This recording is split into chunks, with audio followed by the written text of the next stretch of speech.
I can now announce that Brooks Gallinghouse of Squidbear Studio has been making a sci-fi story for some time, with some help from myself, our friend Charlie, and Brooks's father Van.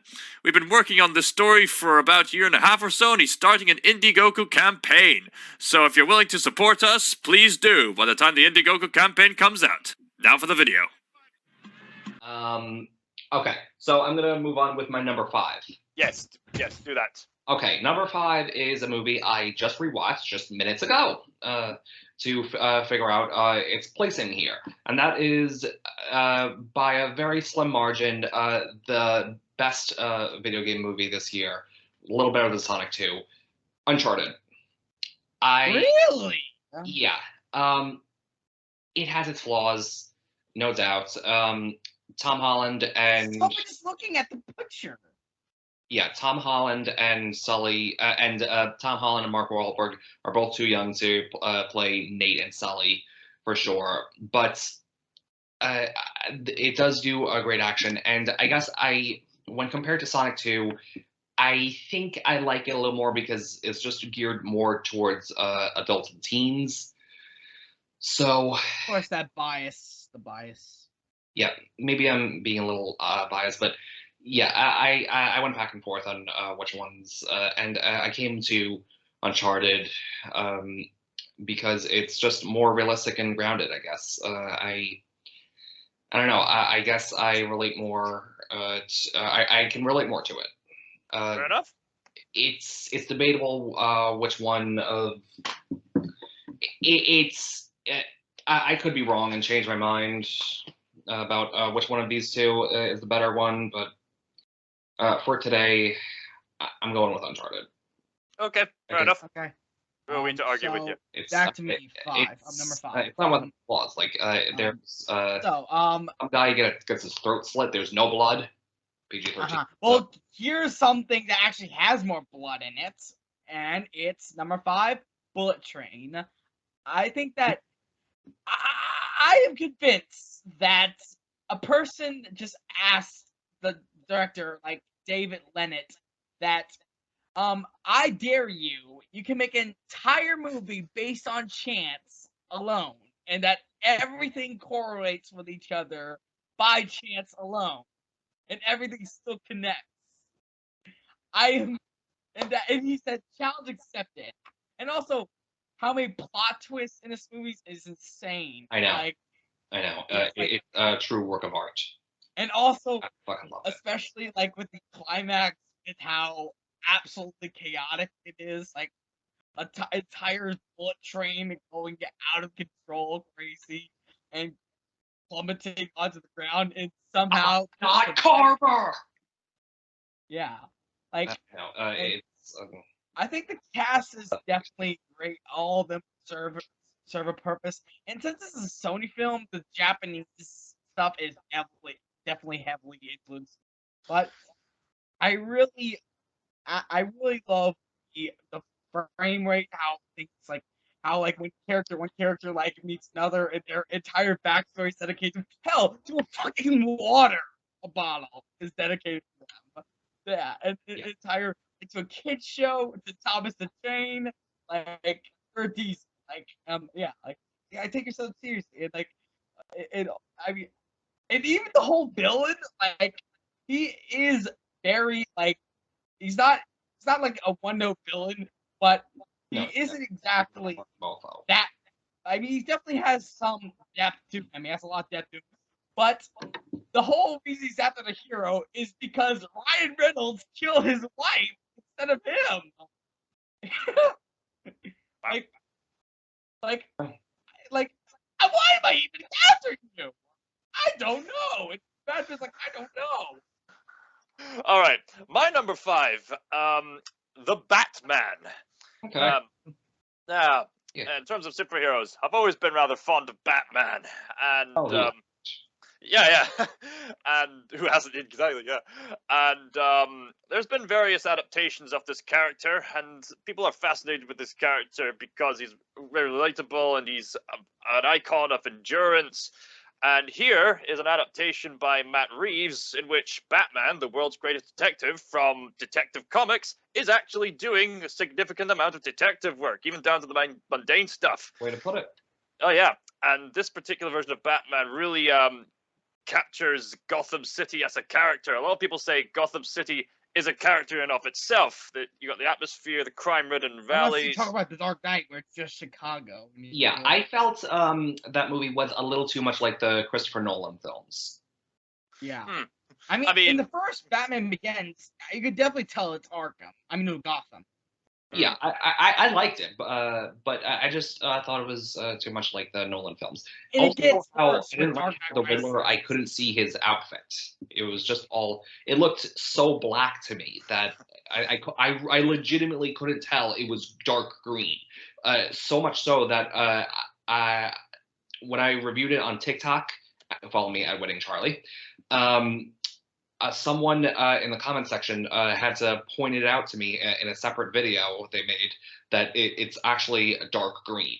And I'm like, have you heard TikTok's dying, Charlie? no, it's not. But yeah, I mean, look, overall, I had fun with it. Action's solid, character development's great, and Oh yeah. yeah, I mean, look, if you're gonna take inspiration from one side of Batman, Christopher Nolan's good choice. Better than Joel Schumacher. Back card. Never leave the cave without it. Don't worry. There's no back credit card in this movie. We guarantee it.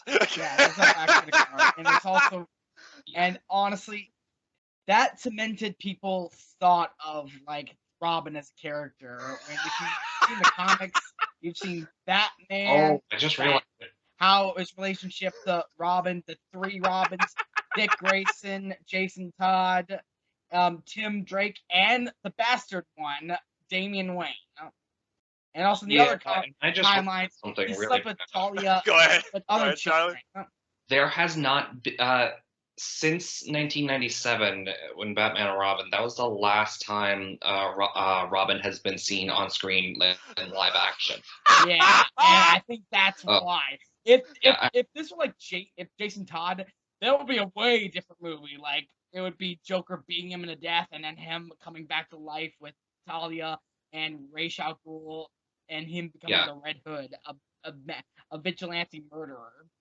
Anyway, this film, interestingly, focuses on the Riddler, villain who hasn't had much screen time since the ever so wonderful Jim Carrey had quite fun. Honestly, I like the Jim Carrey one a bit more. Yeah, but I enjoyed that. I enjoyed it when I was a little kid. The guy's a part of my childhood. Oh yeah. So this version of the Riddler. Righty then. Righty then. So this version of the Riddler is very intimidating and works well within the context of this more detective-oriented I mean, when he's movie. on the mask, and he's off, like, no! Oh, no!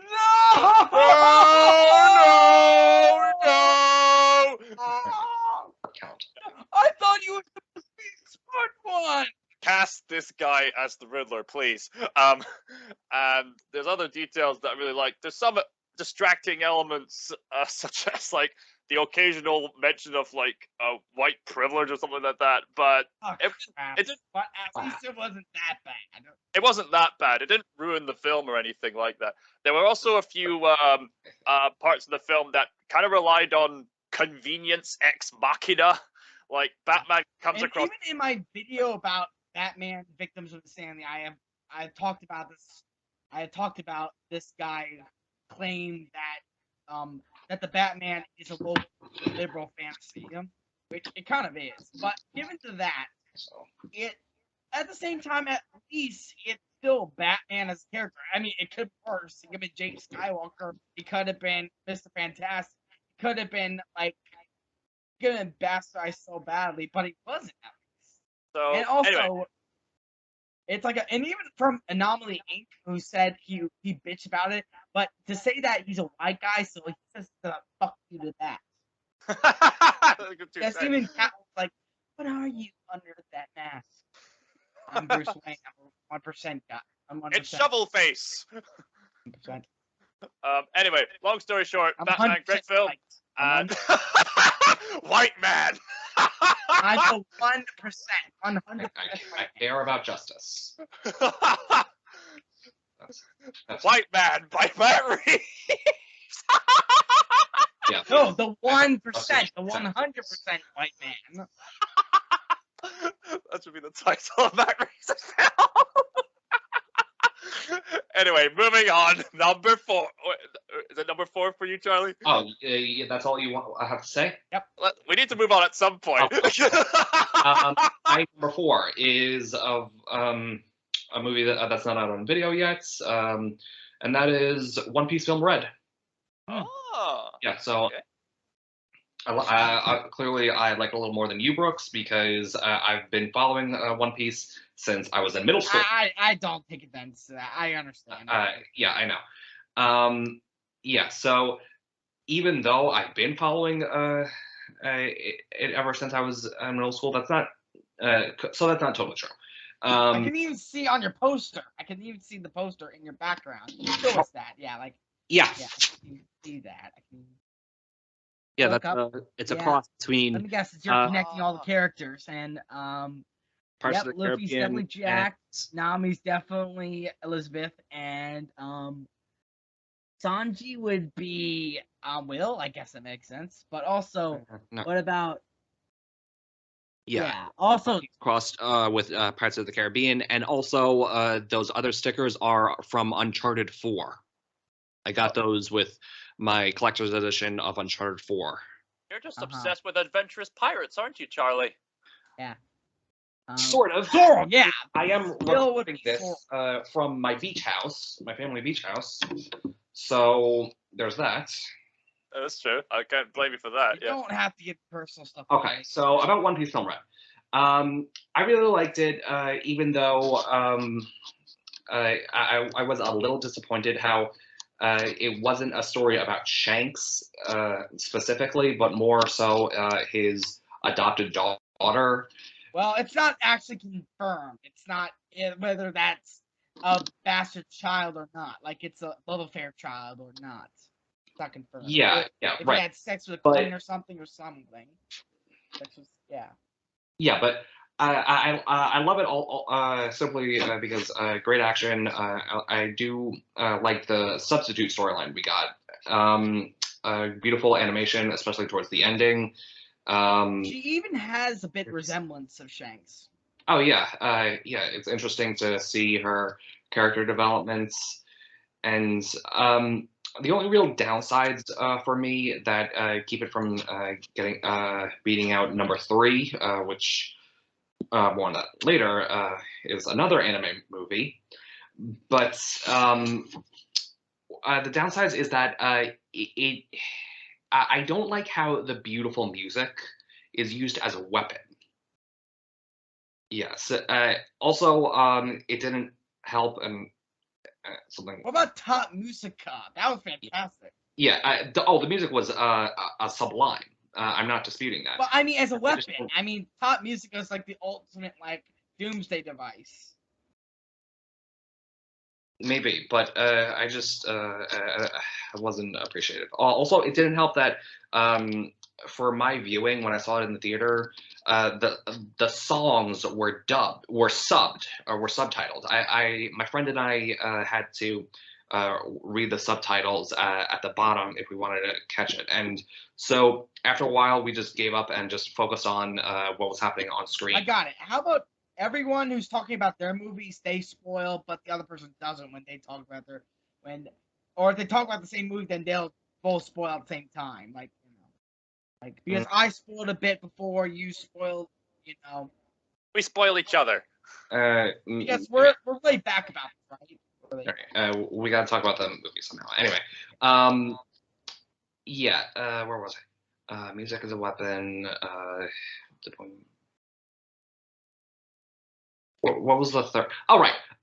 My third gripe is that because I'm not completely caught up with where the anime show is, I was just a little lost as to what was what exactly was happening, where the not what was happening. I was a little lost on where the Straw Hat crew stood, like in the series.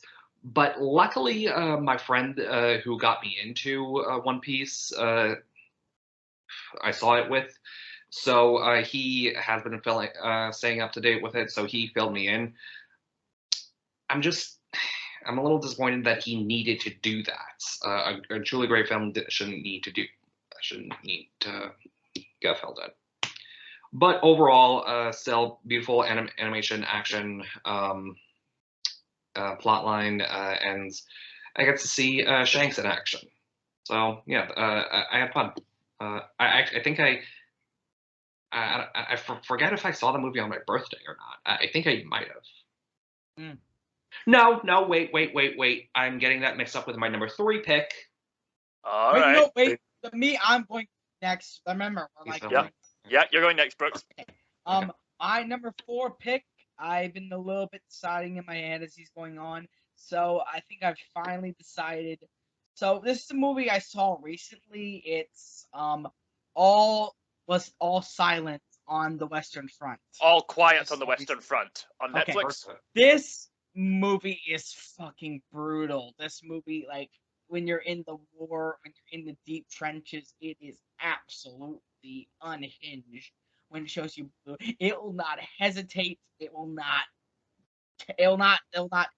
keep you a breather. It will just, even when you think, and when the war was over, when it was like, when there was prepared, the Kaiser ordered for one last attack before the war would be ended, and then it still was very uncomfortable. And the characters, as you go along, they all die one by one, like Rogue One style, like Halo Reach style, but this time in an actual realistic setting. I mean, the landscape and the framing is so beautiful. German, like, this is my first German film, and I really enjoy the director's saw. I love that Baron Zemo, and also from Inglourious Basterds, the actor was in this movie as like the liberal wing of the German Reich. Is it that the time was the German Reich?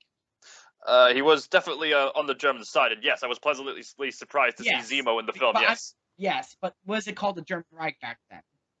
German Reich. It must have been, right? Because there's the Third Reich, the Second Reich, the First Reich. This might have been the first or second. Right. I'm not sure, but by the time, like, by the end, is absolutely uncomfortable. It literally is what Levi said to Erwin in Attack on Titan: give up on your dream and charge your death. And it literally ends on the character's dead corpse. And the landscape. Do not buckle our heel when faced with the harsh cruelty of this world. Yes, and like they're not hesitant, like how they, like, the corpses, they like chop them up, and then they're like animal meat, and then they put them in the bags. You have to store them up. My. You know, Brooks, it's quite the coinky-dink. All Quiet on the Western Front is also my number 4 pick. Great. Oh, yeah. I don't have anything to add here because I've never heard or seen the movie. So I've actually seen a previous adaptation back in a history class long ago, back at high school. And I will say, I've been hearing that this particular version is quite different, but doesn't differentiate from the source material. Like, some of the specifics on the events and what people did is very different compared to previous adaptations. But this adaptation actually kind of benefits from the differences because it takes the time to explore these different events that happened all through the war. And even though some people might say it's not fully historically accurate, it still does drive home some things that really happened in history, such as the fact that before the armistice peace at 11 a.m., the Kaiser, in his absolute arrogance, decided, you know what, we're not going down as cowards. I want my soldiers to die like men. That really did happen? Wow. or something like that. It must have. I heard that they didn't use soldiers so much as they just used up all their artillery because they couldn't be bothered dragging it home or something like that. So it was kind of artistic liberations. Yeah, artistic liberations. So it's quite a bit different from the source material, but it doesn't go too out of the path from the source material. It still has the characters. It still has Paul. It still has that really tragic ending. And basically, it's the kind of film where people are bought into this. It is a tale told by an idiot, full of sound and theory, signifying nothing. Yeah, it's a story about this people who are brought up in society to think of this patriotic lie, only to have like the harsh reality of seeing men as equal to them, like even their enemies. Just that whole reality just smack them in the face. And there's this brilliant drama. Like there's a scene where, in the intensity of battle, like Paul is fighting off this French soldier, and in desperate, he's trying to kill him off. But then seeing this humanity in him, he tries his best to try to revive him, even though he's beyond gone at this point, having been stabbed several times in the chest, but like freaking dirt in his mouth. Yeah. Like, and many more scenes like that. And again, it's shot beautifully shot, and there's some brilliant contrasts between the intensity and gruesomeness of the warfare with the spoiled silence, as it were, of like the rich people. Because when you really boil down the war, it's really just these rich folks just negotiating on the We're land. not your pawn to be sacrificed. Yeah, and even they acknowledge every second we waste in these offices, another soldier dies, and it's a really haunting yet beautiful ending. So, and what makes this more profound is that this was made in Germany. So yes. Yeah. Imagine if the Nazis did win the war, and what would this story be like if Hitler's cinema did reign through the world, and what would it be like? Well, we might not have gotten the film called Downfall, another great German film, by the way. But we definitely could have gotten this still, because it's still a German I know. film. And I'm glad that this movie presents like a realistic war, and soldiers who were kind of duped into enlisting. Hell, actually, you know what? That could mean if the Nazis did win, then it could have been full propaganda. This movie could have been like a war cry, like completely romanticized, and like it could have been like since Hitler did fight in World War I, so I guess he would have like drummed up so much that it would have been beloved. It would be classic, 100% loved by everyone, not horrifying at all. I think there's a mini-series called The Rise of Evil with Scottish actor Robert Carlyle playing as Hitler during the time period that you mentioned, Brooks. Right. I'm glad it sheds a light on the realities of war versus what the army tries to sell in its commercials. People need to know what they're getting themselves into before they enlist. So. Yes. Okay, number 3, the best anime movie I saw this year. I mulled it over a lot, and I decided that what I saw on my birthday in August, Dragon Ball Super Superhero. Oh, yeah, I heard this one. I've seen, yeah. I almost wanted to see it. Awkward title aside, this is an amazing Dragon Ball movie. It's probably the first one I'm contemplating buying, and I haven't bought a Dragon Ball movie or DVD in years. Not even Dragon Ball Broly? Nope. Oh. I haven't. I haven't bought anything since Z. So I got some old DVDs in my basements. I'm not doing anything with them, but I stopped buying them because they just kept getting re-released over and over and over and over again. I got sick and tired of it. I understand that. So, I've been the same way, then. Yeah. Anyway, so Superhero. Again, awkward title. Yeah, especially with the superhero craze. Yeah, it's great because it gives Gohan his own story, which I loved. thinking back on it, I think I've always really admired Gohan. I mean, Vegeta is my favorite, but Gohan holds a special place in my heart, I guess, because he's a half breed, and he didn't really. I guess I liked him because he didn't have his father for a whole year, and I can't relate to that, but. I admire the training he went through and how he really dug down deep to find his awaken hidden powers and become the warrior he is today. So to see him get his own movie is really exciting, and I feel like he definitely deserves it. And it's a grand spectacle how the Red Ribbon Army rises up with their 2 new androids, and I do think the first half or so is a little slow. How Piccolo infiltrates the RR base, but it's still entertaining enough to see, and they even get Pan involved, so she throws down a little too, and Trunks and Goten contribute too. Although they turn Gotenks, one of my other favorite characters, into a joke, which I really didn't like. They bring back fat Gotenks. Like, come on. No. What kind of name is Gotenks anyway? I know that they're all named after some object on Earth, but what is a Gotenks anyway? Who knows? The name of some fanatic of tanks. Combined. There's Trunks, there's Goku. Anyway, I loved the new forms Gohan and Piccolo gets. It's another new form, great. yeah, but it's so great. Piccolo goes big again. Oh, at least Piccolo, at least someone different.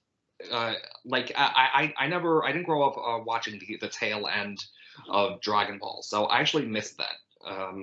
But seeing it here when he goes big and orange, and he just calls himself Orange Piccolo, i.e. Golden Frieza.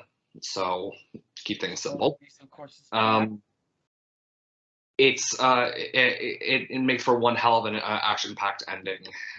Cell Max, fans were pretty conflicted on how they brought back Cell as Cell Max, but I liked it. I think he worked good as a big hulking monster. A lot of fans, including my best friend I saw it with, who's a lifelong Dragon Ball fan, the two of us, he wasn't crazy about it because Cell Max here was presented as kind of a mindless brute, but I thought it was okay. I thought it was still great, and Gohan takes him down by himself this time. He doesn't need his dad anymore. Or anyone. He does it all by himself. So I thought that was a great milestone for him. Absolutely. So, yeah, I love how this movie is just self-contained. It does call back just a little tiny bit to Broly, the last movie. He's in this too with Goku and Vegeta. Really, Broly? Yeah, Broly's in Superhero. He's training with Goku and Vegeta with Beerus and Whis in their dimension, but it's not for very long. It's practically a cameo. But yeah, I love how it's self-contained and it's a fun time. Great anime movie. Yeah. All right, Brooks. Now on to me, number 3. This is gonna be a little bit controversial. A little bit. Okay, good. It's gonna be Glass Onion, a Knives Out mystery. Okay. All right. So yeah, Ryan Johnson. Yeah, he is a pretentious asshole, but he's a talented one. I mean, I don't like James Cameron. it's how he orchestrated love the him, story, so. and also even the glass onion. I even did this in my own like review of it. The glass onion has no layers. Like Shrek says, layers. Onions have layers. Ogres have layers. But the glass onion has no layers because it is hollow. Because you can see inside it. Even if it was made up of several layers, it's glass. You can see right through it. I just love how definitely it was well orchestrated. It may be woke to maybe either the minimum or maximum, but it is still a well done movie. I definitely do love the detective mystery. It keeps you guessing, and even though the villain is obviously a pretentious dick that is trying, and the black woman who's supposed to be the feminine hero gets the dumb, brooding, dumb, idiotic, like rich guy who I heard was an outgoing on Elon Musk, but like I don't care honestly. I don't give a shit about any of this anymore. I don't care.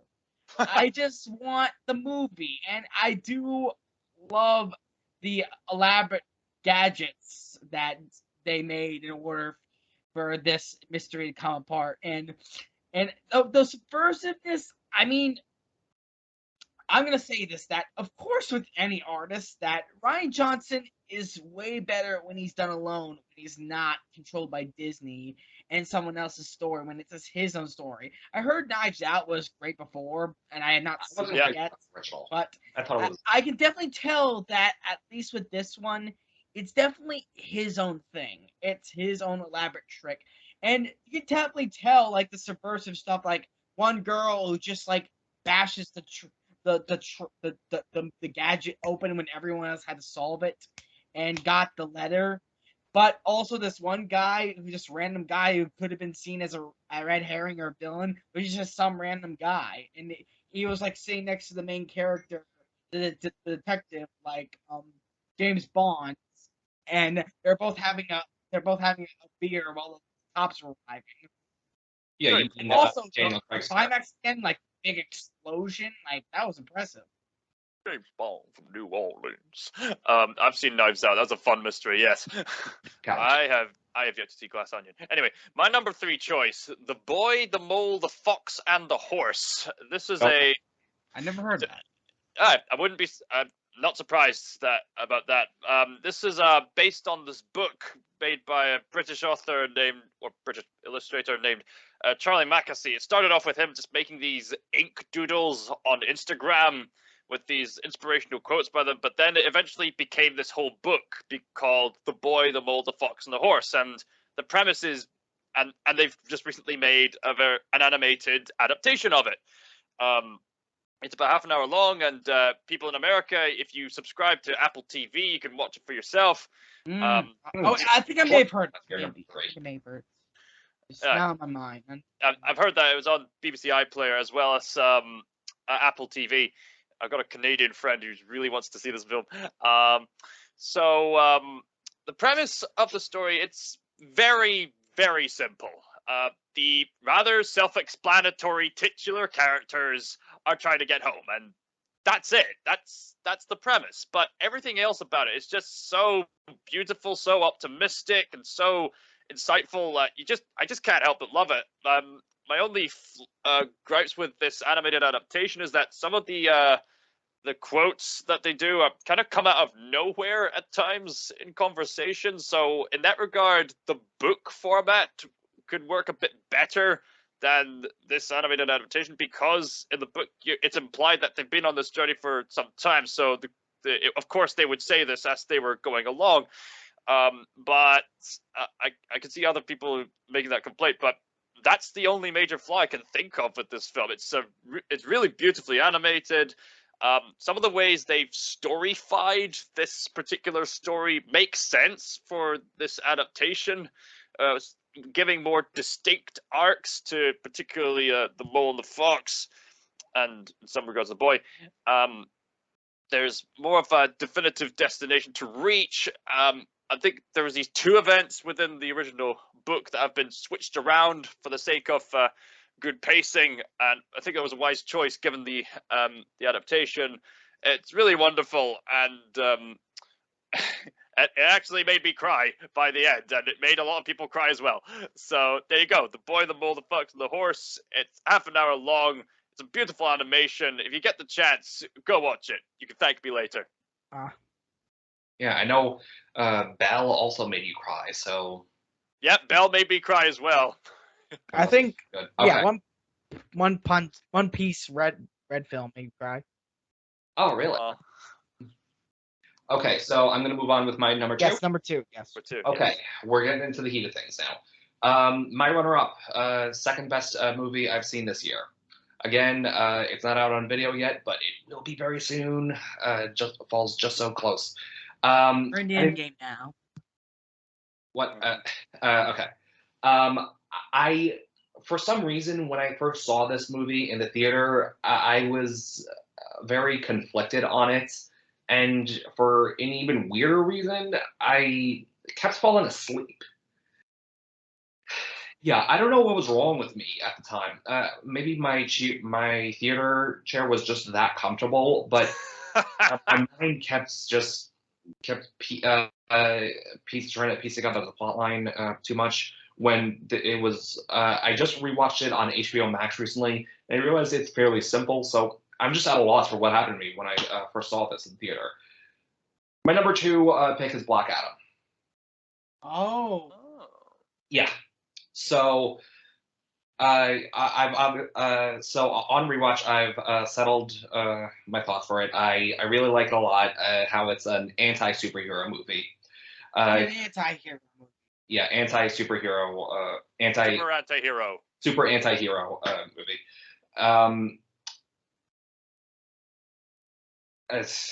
The Rock kills it in his performance. It's been called dry and pale, but I think it fits the character very well. I mean, I think everyone's just used to seeing him be in such a good mood that when he played this badass character, they were turned off. But I think it really made sense for him to act this way.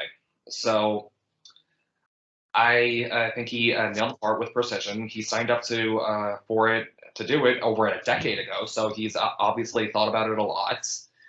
And Warner Brothers and Discovery finally got their shit together and released this thing. The plotline is fairly simple, but I liked it, especially the end with the plot twist when basically the devil himself appears and to try and take over his country of Kondak and the world. Really? Yeah, it makes for a fantastic ending. I did at least love the ending in the theaters the first time I saw it. So yeah, I'll admit the stuff with JSA. It doesn't really fit in well with the whole multi movie, the shared universe of the DCEU. It is kind of confusing, I'll admit, but I'm not looking at it like that. I'm looking at just Dr. Light. Yeah, Dr. Fate. Dr. Fate. Oh, I love Pierce Brosnan's portrayal of him. He did a great job. Too bad he died. Adam. But I figured out if how to enjoy the DCEU movies a little more than Marvel movies, in fact. Because you'll notice there's no MCU movie on my list or any of our lists. Yeah. Black Panther. Or Love and Thunder. I am not seeing you. Yeah. How dare you make a genocidal maniac hand into a freaking ice cream shop? Yeah, that was pretty fucked up. Okay, but anyway, so how I enjoy, I just watch each film on its own merits. Stop trying to connect it to the inner multi-movie shared universe thing. Just go with the flow, enjoy each movie on its own merits. So, and that's how I enjoyed Black Adam.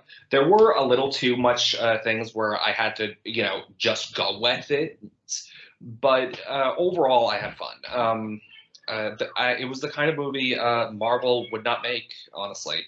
I mean, with a villain. Like, they never gave one of their villains their own movie. Sure, Loki has his TV series, but I never saw that. It's Morbin time. Thanos movie, and no, also Hitler's ice cream shop. Since we are talking about World War II, with all is silent on the Western Front, maybe there should be a Hitler ice cream shop there too. Yeah, well, I do love. Yeah, I We're do. gonna get into fascism here too.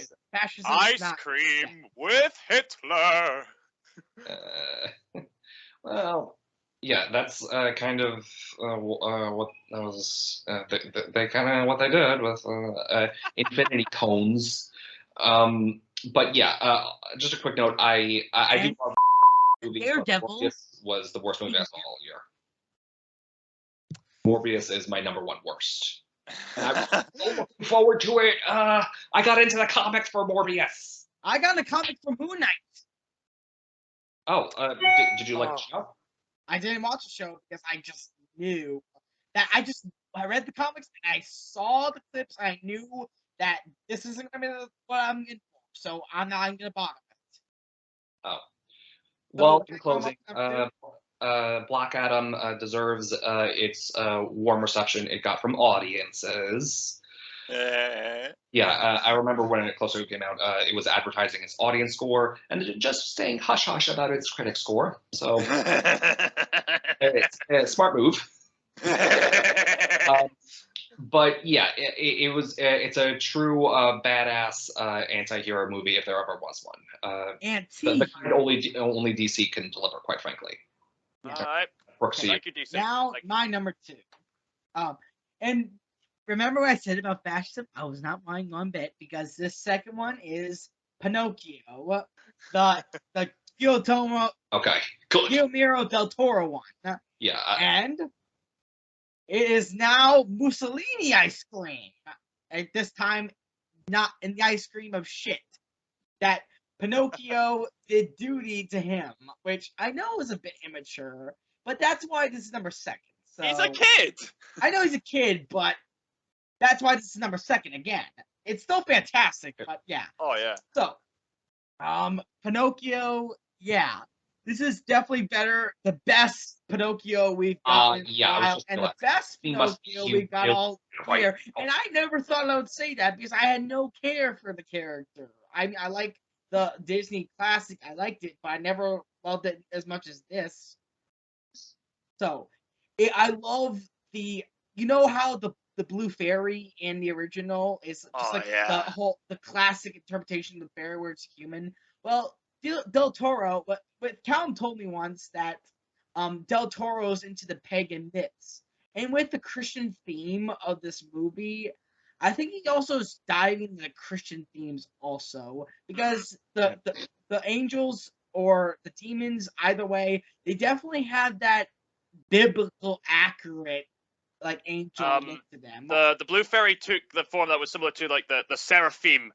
You might have be familiar with the term. Eyes on the wings and like yes, eyes, and the multiple wings like that are covering and their also, face. Like, the demon, like is either the angel of death, like it's the form of lion, a sphinx, like with wings and like sort of similar to like some medieval pictures of like Revelations or something like that. Yeah.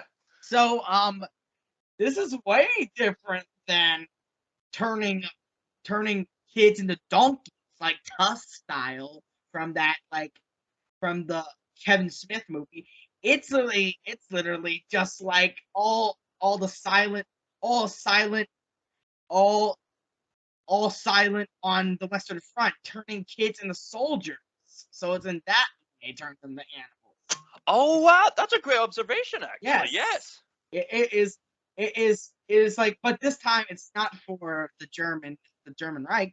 This time it's for the Italian Reich, the Italian fascists, which I have definitely seen Porco Rosso, which is definitely it's definitely Italian influence. It definitely is based on Italian like stuff, and it's not as heavily into Mussolini as this is, but because they literally show Mussolini, like Disney, if they did something like this, not had the balls because they would never do, because we all know Disney, because if they could this year, if they looked at what he was doing, Del Toro was doing, they would not want any part of that. Yeah, But of course. having him all They couldn't make a at- movie like together- Del Toro Pen if they tried. Also, if anyone was wondering just now, someone just came into my room for about Okay. Yeah. Oh, okay. I do, I gotta even though I do find it a bit strange, even though that's a silly thing, but I do still at the same time do love that Pinocchio in this interpretation is an unfinished puppet. He's all wooden, and he definitely, when it grows like a tree branch, and he's also made from a pine cone, and he's definitely supposed to be the son that I forgot his name. Geppetto lost, and that Jiminy Cricket is trying to guide his heart, and Ian McGregor. This was definitely the benefit from having to deal with another Disney product, Obi-Wan Kenobi.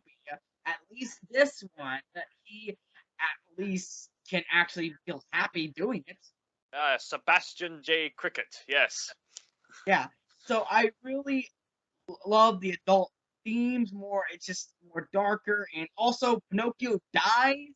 I mean, it's several not times. He commits suicide. It's like he's immortal, and he has to give up his immortality.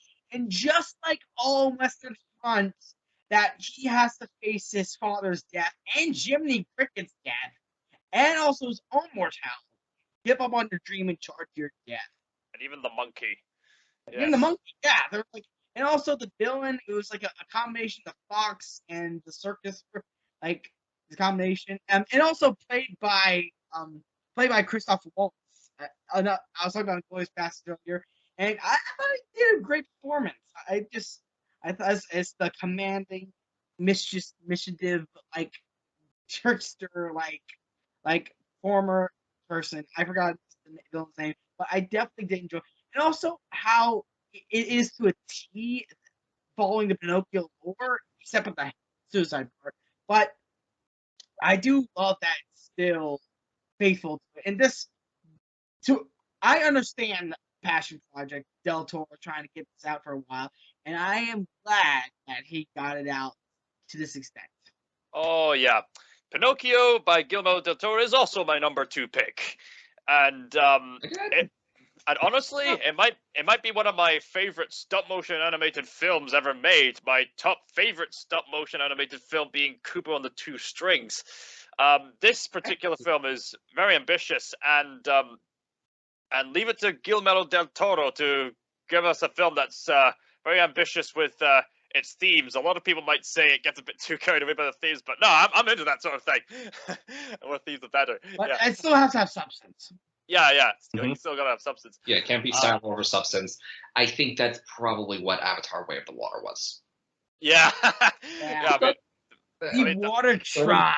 Mistake, but seriously, Avatar 7, Avatar, Legend of Korra. What the fuck does this even mean? Like, we're talking about James Cameron. The name. James Cameron. We're talking about James Cameron's version. Yeah. No, but it's almost how derivative he is with that. I saw that film in 3D, Cameron, by the way. That was great. Cameron can't help himself with sinking boats. He does it again in this. Yeah. I think there's also a boat in this movie, Pinocchio. Oh, yeah. They called the Water Tribe in that, didn't they? There's a few flaws with Guillermo del Toro's Pinocchio. Like, it's meant to be a musical, but not all the musical numbers are exactly showstoppers, with some exceptions. Like some musical elements, mostly it's not. There was the exception, like Ciao Papa. That was great. And in the second half, they kind of ditched it until the end credits. The whole musical aspect. Maybe some theming would be a bit confused, but I just love how just balls to the walls this movie is, and I want more films like this that are animated. And honestly, the fact that like that. The fact that this is stop motion animated makes thematic sense for Pinocchio. Like, what better way to make a story about handmade puppets than with handmade puppets? And there's some, it makes sense, and if you thought that wasn't impressive enough, Netflix even released a behind-the-scenes footage where they literally made like different sized models of the characters just to get specifications on certain scenes. Like they made like a massive sized Pinocchio head just so they could like properly animate like Sebastian J. Cricket for some parts. Oh wow! Yeah, that's how Should release that dedicated movie they in are. hard copy with even more special features. Wow. Oh yeah, and Yeah. there's some other, and a friend of mine pointed this out to me, like partially, but something I've realized is that the casting, even though it's an all-star cast, they're not really cast in roles that you would typically think they would be cast in, which gives them a chance to experiment with more wide range acting. I think it was David Bradley is who plays Geppetto. He's the old guy. He's from Harry Potter. He's also the old guy from Hot Fuzz. He plays. Oh yeah, he's Simon Pegg. yeah, he's Basil. Yeah, right. No, not Simon Pegg. The old guy. Something No, else. Basil. You know, the guy Basil. who's like was friends with Steven. Yeah. Steven Knight. Yeah. Steven- Anyway, Steven I also found out that Kate He's from Blanchett. Game of Thrones. Yeah. Kate Blanchett, who plays Lady Galadriel in the Lord of the Rings trilogy. You would expect her to play like. kidding. Yeah. She. You see her listed with Tilda Swinton, and you think, oh, she must be one of the Blue Fairy characters. But no. Yes, Kate Blanchett and Ian McGregor have both in common that their characters are the bastardized. No. I kid you not. Kate Blanchett plays the monkey. I'm not kidding. That's actually true. Yeah, monkey. What? Yeah. Yeah. That surprised me too. You'd think she was cast as one of the fairies, but no, Kate Blanchett's the monkey. Yeah, that astonished me too. Her voice fits. Yeah. I'm dumbfounded. I'm not that. I'm just dumbfounded. Yeah, that was great. I guess some bits of the maybe some of bits of the pacing of this film could be fine-tuned a bit. There was a few plot holes, like there's a scene where the Mussolini guy says, are you afraid of the enemy? Pinocchio says, aha. The boy says, no, sir. Pinocchio says, mm-mm. And I thought, isn't that a lie? His nose should be growing. And there's a few other inconsistencies like that. But apart from that, honestly, great film. I recommend watching it. Anyway, number one. Here we go. Okay. Before I get to my number one pick, I actually, when you guys mentioned Netflix, I just remembered one more film that I guess is an honorable mention, or could have been my number 5. I just completely forgot about it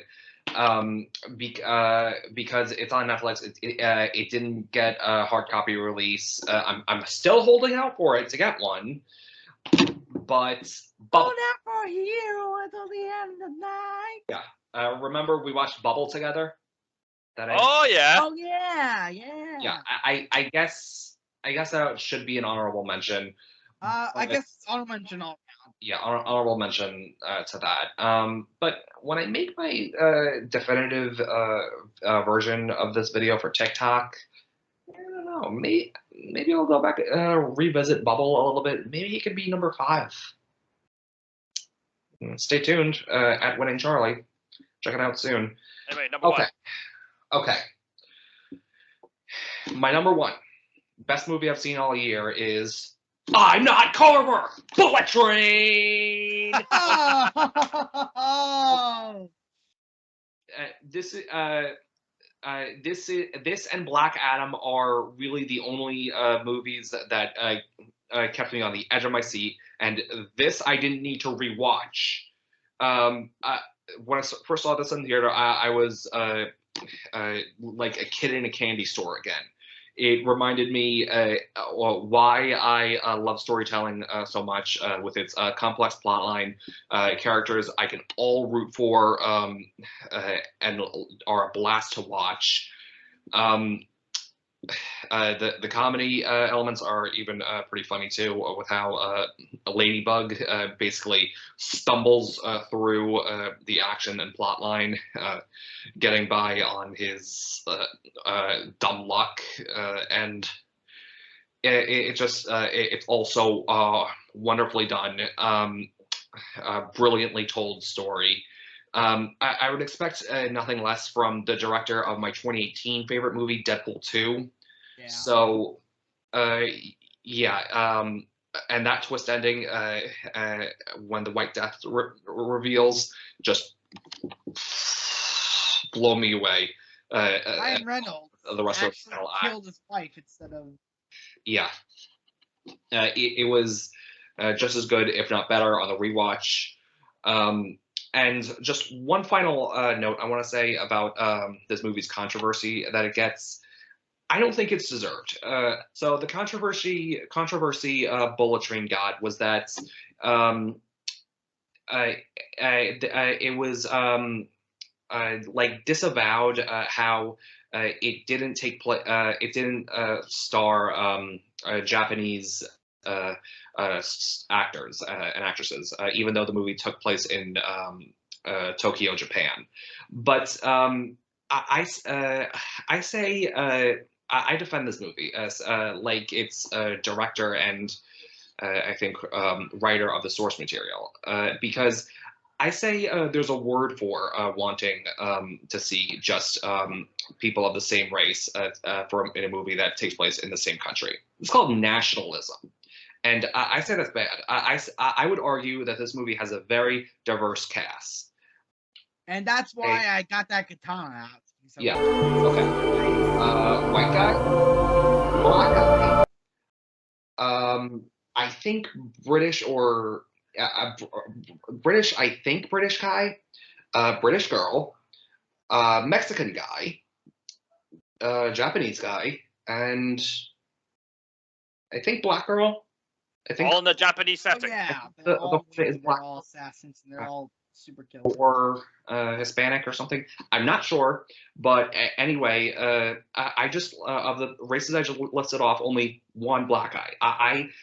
Only one white guy, and I would argue a diverse cast is even better than an all Japanese cast. So that's my bottom line, and then you pile on the great action storytelling. You can't piss off the liberals with that, at least. And all Japanese cast. What? You can't piss off the woke people, the woke liberals, with just the Japanese cast, at least, if it's all Japanese. Well, I'm just saying. I'm not saying actually. I'm just saying. Yeah. Well, I think the people who criticize this needed to think a little more critically about it. Diversity. Racially, they have different stuff than just our stuff. Yeah, I guess, but I argue that this was the right call, and I love it. It's the best movie I've seen all year. I saw it back in June, I think, and it's freaking incredible. I really would love to see more movies like this, or at least told in this like directing style, with the characters that are funny and relatable, and just the storylines told in a non-linear fashion. So that's my number one. All right. Right. My number one favorite movie of 2022 is Top Gun. I can't hide it. I would They'll have to see that. I would like Pinocchio, something that's less obvious, but it's the duty one that just keeps it off the number one, because this is near well perfect. It really shouldn't be in this year. It shouldn't even be. It should exist. It shouldn't even be good. Like, I respect the hell out of Tom Cruise, and I respect the hell what he did. It really does have some themes like collectivism versus individual. Even like Rooster's patch was like, "Don't tread on me," even though he's a very altruistic person. So it really does have that theme of the modern collective versus the past individual, which in truth, it's all Fugazi, Fugazis. Yeah. And that's why Top Gun doesn't give a about any of that. It goes through that, but it's not afraid to talk about it. Oh, wow. And I definitely love that Tom Cruise's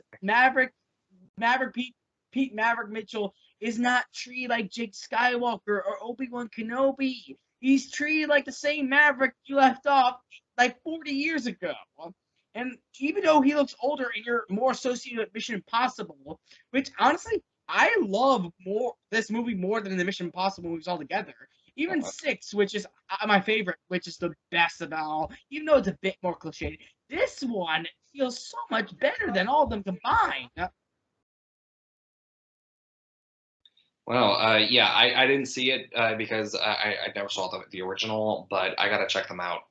You don't have to see the original in order to get into this one. You don't. And it does definitely recapture why cinema does matter. It definitely that conservative like appreciation of culture. And I'm not talking just conservative of political. I'm talking about conservative of the past itself, which the modern day is trying to destroy the past or cling towards it. You know, like Rey and Kylo at the same time. It's trying to evolve. Well, Tom Cruise is trying to cradle it, trying to it's